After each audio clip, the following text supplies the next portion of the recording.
Welcome to Speak the Unspeakable, a series focused on suicide prevention through the lens of lived experience. My name is Scott Teichmer. I'm a suicide preventionist and a suicide attempt survivor. So this video will be a little bit different as it's more of a webinar on how to create a suicide attempt survivor support group in your community or organization. Now, I want to let you know that typically when I present this, it's usually closer somewhere between 60 to 90 minutes, but for this, I will try to do it in a condensed version to move it along a little quicker. So overview, I'll go over the impetus for starting a support group for suicide attempt survivors. I'll go over some potential myths and fears about having such a group. I'll go over the rationale for why suicide attempt survivor support groups are so important. I'll cover some of the history and models of previous suicide attempt survivor support groups. Talk about the development of the group we started in my community in 2018. As well as go over different considerations you might want to think about, some of the challenges that we've had, and I'll also share some resources that helped our group get going and other things that might be helpful as well. So impetus, and for a little bit more on why I started a suicide attempt survivor support group, you can see my video on that topic as well. Part of the impetus was really coming from my own experience, which as an individual attempt survivor, my experience was shame, secrecy, silence, and isolation. When in reality, there are actually approximately 30 suicide attempts for every one death by suicide. So in the United States, that would be almost 1.5 million people. Or in my county where we started the support group, that could be anywhere near 1,000 attempts a year. So myths and fears. What concerns would you have about starting such a support group in your community? I can share a little bit as far as some concerns I've come across, and a lot of them are kind of fear-based related to the topic of suicide. So when marketing the group, we got some responses that people didn't want to post the flyers because they didn't want to give anyone the wrong idea. Other feedback or concerns included thoughts of, well, what if somebody comes to your group, but then they don't show up for the next session, as if, offering it somehow is then a negative thing. People's concern of contagion. So the idea if you have a bunch of people who have attempted suicide, that somehow that's going to spread either depression or hopelessness within the group. A lot of people think about liability. So what if somebody that's a member of the group dies by suicide? Then is the group somehow responsible, or would you as the facilitator be responsible? I think most of those I can pretty easily say would be unfounded. Suicide attempt survivor support groups are peer support groups with solid rationale behind them, which I'll cover some of that in just a little bit. But if you have any fears about starting your group in your community, please put a message in the comments. So rationale. So the main rationale for a peer support group for suicide attempt survivors is to reduce stigma, reduce shame, guilt, isolation, and allow people a space for free expression of their thoughts and feelings. Allow people a space to share their experiences associated with their attempt. Also to give a safe space of empathy, respect, understanding, and connectedness. During meetings, we can improve help-seeking behaviors and share coping strategies. And it's also fairly low demand. So as far as anybody that joins, really, if they just want to show up, nobody's obligated to share any certain amount. So there can be some barriers just to showing up because of the stigma. So people might not want to identify and go to the group, but I think from what we've seen, once people come, they start to feel much more comfortable. Also, support groups for survivors of suicide attempt are promoted by the 2012 National Strategy for Suicide Prevention, as well as the Suicide Attempt Survivor Task Force from the National Action Alliance in their document, 2014 publication, The Way Forward. Definitely, I would recommend checking that out, as well as Zero Suicide Framework. So there are a lot of organizations promoting this. So history and models. There were groups that started in the 1960s in California, but later dissolved. And then in the 90s, in Tennessee, Suicide Anonymous started as a 12-step program. And one thing that I found that was interesting about them was that they were offering participation by phone and by Skype, which you typically didn't see. And now they offer it by Zoom, which many other groups, including ours, does. Also, another group was Alternatives to Suicide out of Massachusetts, which the Western Mass RLC is rebranded to be, they're now the Wildflower Alliance. This was developed in 2009, and that's a group for individuals, not just attempt survivors, but also those that experience suicidal thoughts. They have multiple trainings, and many of which I believe they are doing virtually now. I attended the half-day group overview, and that was an excellent training. But they also have a free webinar that you can watch at any time. Didi Hirsch out of California, they have probably what is the most studied survivors of suicide attempt support group. Theirs is an 8-week closed group where they have curriculum. So there is a specific topic that they discuss at each group, and only the same participants that start the group are the same ones that end the group. The Didi Hirsch group has a free facilitators manual that you can download, and this was actually, it was on the National Registry of Evidence-Based Programs and Practices. One group that our group is probably modeled most closely to is also out of California, the SPTF Suicide Attempt Survivors Peer Support Group. Their group developed in 2016, and theirs is a monthly support group in an open format. So people can join at any time, which that's how our group operates. And I'll share a little bit more about our group momentarily. So development. When starting a suicide attempt survivor support group, it's important to consider partnering if you're not already a part of an organization, possibly considering mental health centers, hospitals, crisis centers, any suicide prevention organizations such as the Suicide Prevention Coalition or peer-run drop-in centers. You could also partner with, if there's a lost survivor support group in your community, or other community nonprofits. So at the time we started our group, I was co-chair of our county's Suicide Prevention Coalition. So we kind of run our group under the auspices of that coalition.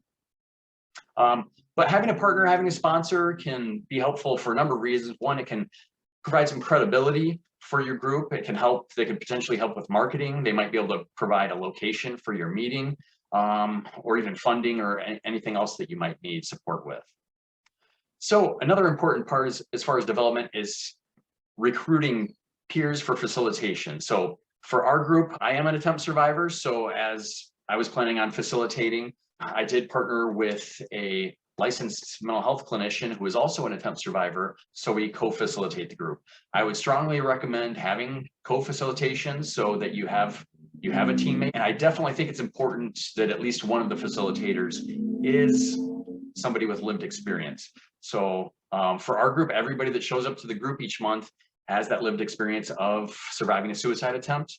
There are plenty of groups where one of the facilitators might not fit that description, but is a mental health professional, which those groups can work very well also. So if you are not a suicide attempt survivor, as far as trying to find somebody that might be willing to help facilitate your group, I can share a little bit about how our group's other co-facilitator was identified, and kind of how we built some momentum. So prior to starting the group, I was working at our community mental health and was kind of tasked with creating a zero suicide implementation team. So when recruiting for that zero suicide implementation team, I specifically asked for people passionate about suicide prevention and specifically for people with lived experience. So individuals who may have lost a loved one to suicide, or people that had personally experienced suicidal thoughts or had attempted suicide themselves. So in that recruitment, I did have people reach out to me on a one-to-one basis, saying they wanted to participate and that they did have lived experience, and that they were suicide attempt survivors, but not everybody was necessarily comfortable talking about that experience within the group implementation group setting. So eventually what we did, because we had a handful of people, but you know, again, it was just kind of hard for some people to share some of their experiences in that group setting. We started a group that met separately, which we called our Suicide Attempt Survivor Task Force, and then used those meetings to help inform back in our main implementation team meetings. So that was part of how we identified multiple people with lived experience. And then out of that, you know, having that expertise of lived experience and individuals that were mental health professionals gave us a great footing to start a support group. So that's what happened in our community. So that might give you ideas for how you might approach it in your community. So the quote here, community isn't something we find, it's something we create one person at a time. So really, if you could find that one person that's passionate, and maybe that's you, and that might be a suicide attempt survivor, or if it's just somebody who is willing to facilitate, you know, it really starts with one person and you can build momentum from there. Considerations. So again, facilitation team, strongly recommend your facilitators all gonna have that same lived experience, or are you gonna have someone that's a mental health professional that might not have that personal experience? And then supervision. I think it's really important to have a third party that you can go to talk about, that might give you a broader perspective on, you know, possible challenges you might face. So that's something that we implemented from the beginning, have had multiple people volunteer their time to provide that supervision. Location and accessibility. So we wanted to pick a place that would be accessible by bus route, that would provide the least amount of barriers as possible. So we ended up finding a space at our local hospital and their boardroom. And that hospital also is where there's an emergency room. There's also a behavioral inpatient unit. So it seemed to pair nicely with those resources there. The emergency room, we thought, you know, just in case somebody showed up and was at group and was really in crisis, and that was something that they would find helpful, you know, we wouldn't really have to think about it, could basically just walk down with them if needed. That is not something that's ever come to fruition or been a need. When we go back to meeting in person, we'll probably find a different space because in our community, we also have mobile crisis response. So really, if anybody's really struggling and need that level of support, we could access that basically anywhere. Frequency. So we picked monthly because both myself and the other facilitator were really doing this on a voluntary basis as a community support group, and with our own, you know, mental health histories, we wanted to make sure that we didn't get burned out, that it was something that we could continue. So that's how we settled on monthly. Some groups, like I mentioned, meet weekly. So think about what might work best for you. Referrals, you might also think about how you're going to get participants. So are you going to be planning on getting referrals for your organization or agency, or from other mental health professionals in the community? I think it's also really important to consider making sure that your referrals are coercion free, so it's not where somebody is mandated. I think it's important for it to be a group that somebody's deciding to go to on their own accord. Also, you would want to consider screenings versus walk-ins. So with our in-person meetings, we were just basically open doors. So we advertised the date, the time, the place each month. So anybody that identified as a suicide attempt survivor that was age 18 or over could simply show up to our meetings. I also would take referrals, or if somebody had questions beforehand, could talk to them. But we basically had both options. And then open versus closed format. So if you're going to have a group that's closed, so you have the same group of people meeting each time, that can help develop relationships and kind of ensure that the group dynamic stays close to the same. Or you're going to have an open group where new members can show up at each meeting. So our groups are open, and we haven't had any issues with that. You definitely notice, you know, when the dynamic changes, but for our community, that's what makes the most sense.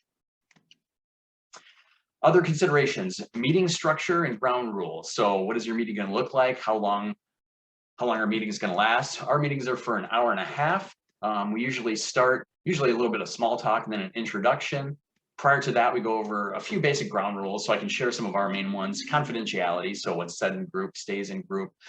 We also want to ensure that the group is a supportive place for everybody. So really the only one limitation on language or sharing that we have is if anybody's talking about their suicide attempt or thoughts of suicide, to not paint a detailed, vivid picture, and then also to not talk about methods or means. Other ground rules, you know, if anybody's struggling, to let the facilitators know, or if anybody has to step out, just to either give us a thumbs up that they're, you know, either using the bathroom or have to leave early, or give us a thumbs down if, you know, they might want to meet one-on-one.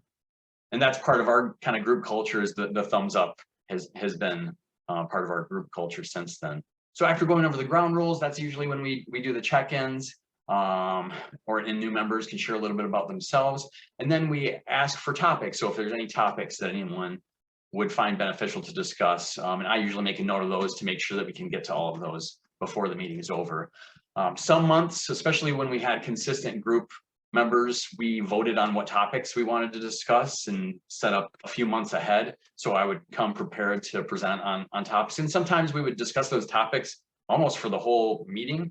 Sometimes we might discuss it for just a little while and then move on to some other things. Other considerations, what to do in a case of crisis or emergency. We don't collect very much information from participants, but we do ask for name, phone number, email address so that we can communicate about groups, give reminders, and now for our virtual groups to send invitations. And then we also ask for an emergency contact and their phone number. We have found that for some people that's been a bit of a barrier, and we don't want to have any barriers for people coming to groups, so we'll work with individuals that might not feel comfortable. What's your preferred crisis helpline? So we've used that as a stand-in, but really asking for that emergency contact is just trying to open that door for eventually, kind of having a crisis plan, having a safety plan, who to reach out to when you might need support. So kind of just planting a seed just by having that as part of our process. So shortly after switching to virtual, we opened our group up to the entire state of Michigan.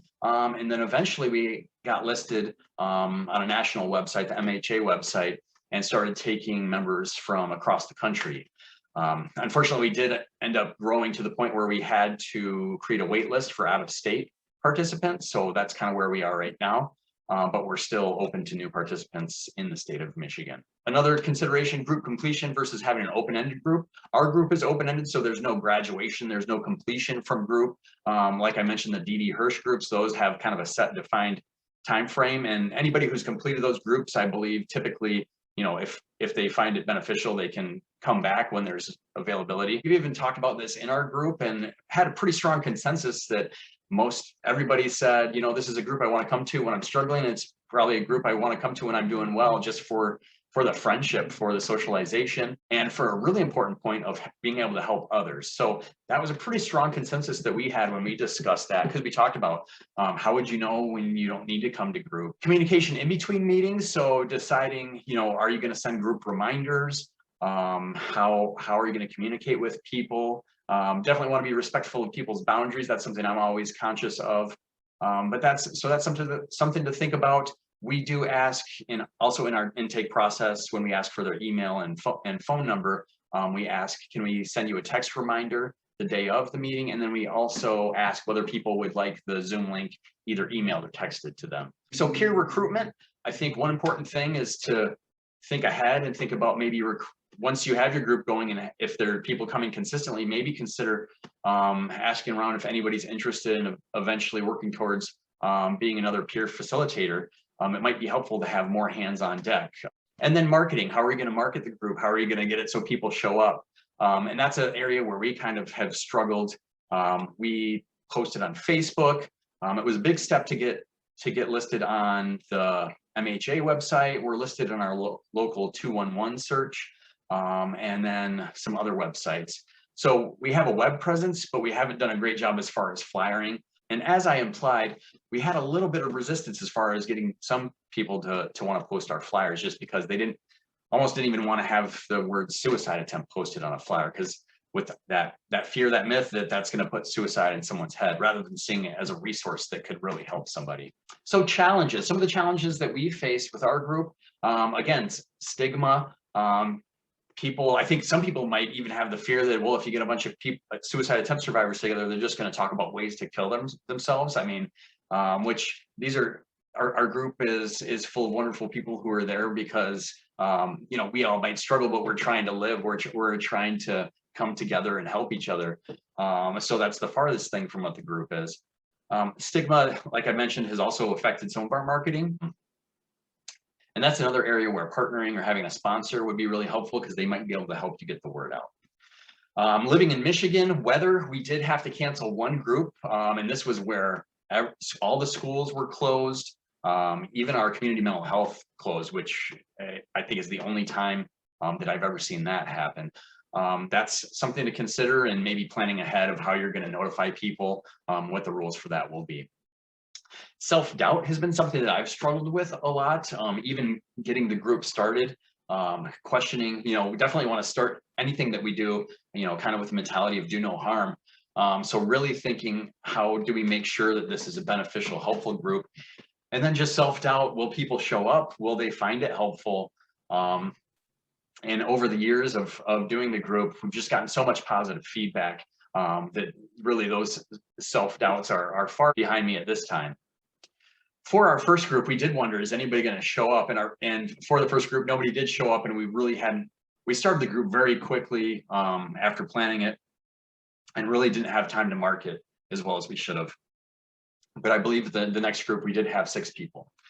But even after that first month, the original co-facilitator and I, said, we want to, even if nobody shows up, we're going to keep offering this group, because just having the presence, the community knowing that there is a suicide attempt survivor group might help make headway against the stigma surrounding the topic, surrounding individuals with lived experience. Other challenges were facilitator boundaries. So how and when to reach out between groups, or if somebody's been coming consistently and doesn't show up the next month, how and when to check in with them in a way that's non-invasive. Also, given that our group's in a fairly small community, people have shown up that I've known either in personal life or professional life. So figuring out the ways to navigate that can sometimes be tricky too. And these are all things that we've talked about in supervision. It's been really helpful. The switch to virtual after the COVID shutdowns, that was a big switch. And I knew there were some other groups that they started just posting their Zoom meetings publicly, and Zoom bombing was a thing. So that was something we really wanted to avoid. And that's kind of what led us to decide, yeah, we're going to do a little bit more thorough screening process and make sure the right people are there and there for the right reasons. So that's kind of why we started to ask for just a little bit more information up front and do that screening ahead of time. And then attendance and group size, again, since switching to virtual was a really hard decision to make, to create that waiting list, because I know how important the group is for me. And I think back to my suicide attempt and how important that group, if a group had existed, how much I would have valued that at the time.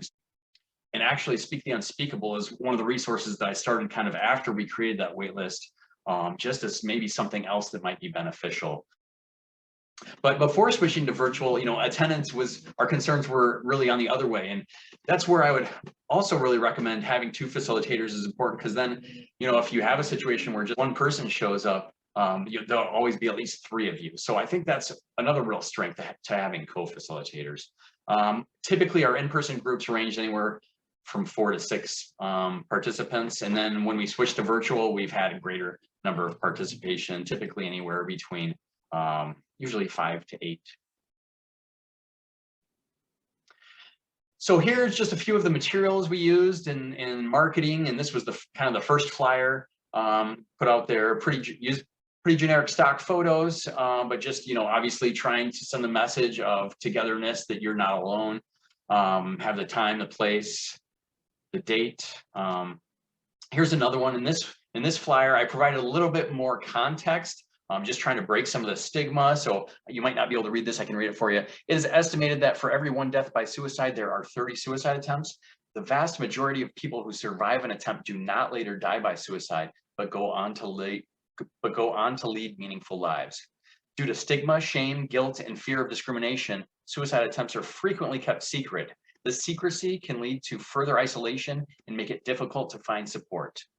All survivors of suicide attempt, including aborted and interrupted attempts, are welcome at our support group. We are a welcoming and diverse group, and we are grateful you are here. You are not alone. So just trying to break down some of the stigma, maybe shame that many of us might feel, to make people maybe more comfortable to show up.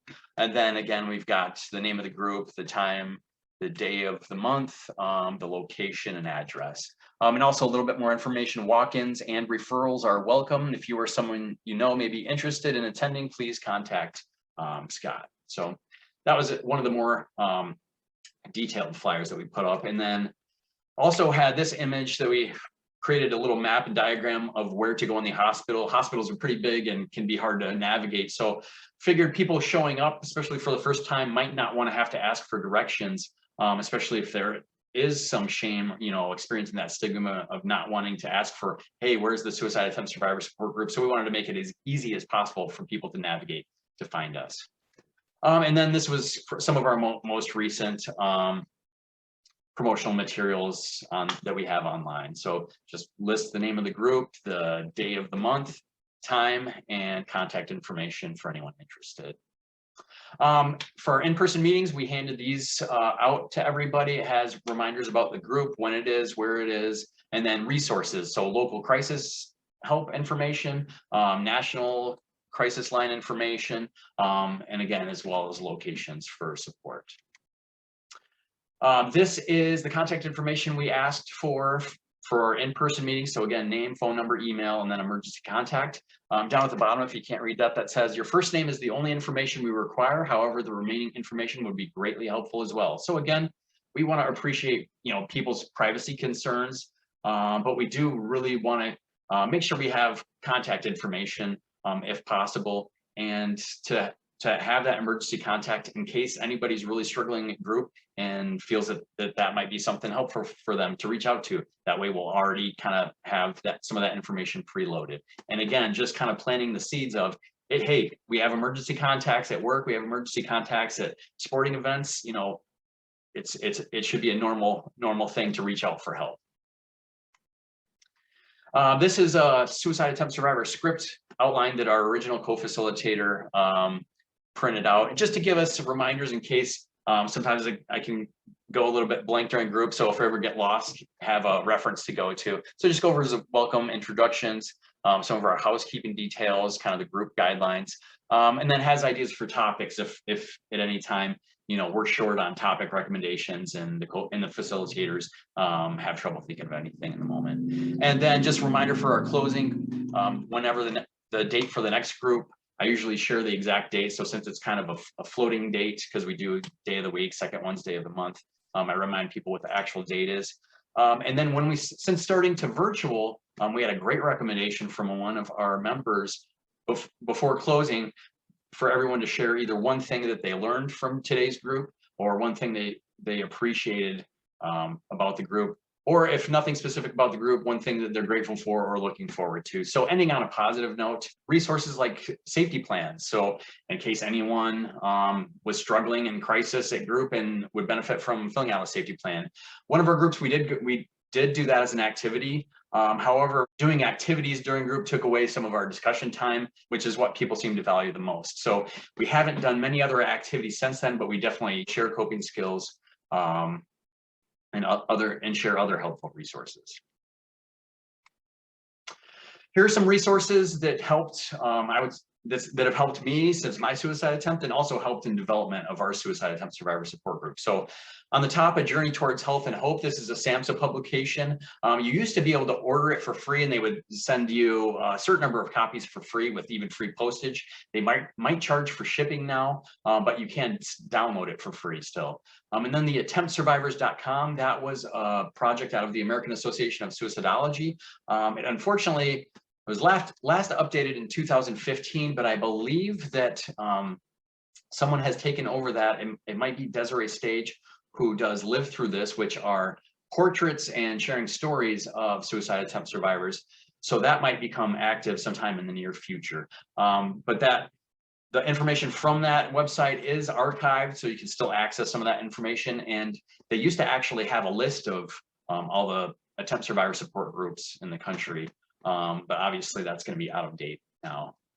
And then Drawing from Life. This is a short film from a group. It's actually more of a workshop in Canada for suicide attempt survivors. And I thought this was really insightful. So I would definitely check that out. It's called Drawing from Life. You can just Google that. And then the last thing on this page is a really short book, but was really helpful for us, a primary guidelines for running a survivors of suicide attempt support group. Many attempt survivor support groups go under the name SOSA, using the word survivor first, so kind of more person first with survivorship language. We refer to our group as Suicide Attempt Survivors Support Group, just so we can have that disambiguation as early as possible in the name, because historically many lost survivor support groups have just called themselves survivors of suicide support groups, so SOS groups. So that can be pretty confusing. So that's why we put suicide attempt first in our name. So as far as the group facilitators, it really is important to have some skills in facilitation. It's really important to have, some crisis support skills, and just to be able to help navigate and know how to support people. So Mental Health America's support group facilitation guide is something I would really recommend. Here's the link. You could also just Google MHA support group facilitation guide. I would definitely check that out. There's a lot of great tips there. And here's my contact information. So again, my name is Scott Teichmer. If you want to email me, you can reach me at info@speaktheunspeakable.org, or feel free to shoot me a text at 231-769-2679. Again, speaktheunspeakable.org. YouTube channel is Speak the Unspeakable, and we also have a Facebook and Instagram page. So they're just /Speak the Unspeakable, all one word, no spaces, no underscores. So that's a very condensed version of this presentation. If anyone's interested in a more detailed presentation, please feel free to reach out to me. I would be happy to meet with you. Oh, and as far as resources, just going back to that attemptsurvivors.com. So as I mentioned, I believe that's being taken over by Desiree Stage. Definitely check out her work at Live Through This. And then as far as those other resources, if you're interested in getting training on any of the specific models, again, Alternatives to Suicide has trainings available and a free webinar you can access. And the Didi Hirsch has a free download of their 144-page manual. And they also offer, I believe it's a 2-day training for facilitation for that group. So thanks for watching. If you enjoy this webinar or enjoy the Speak the Unspeakable videos, please make sure to like this video, subscribe, share it with anyone you think might benefit. Thank you.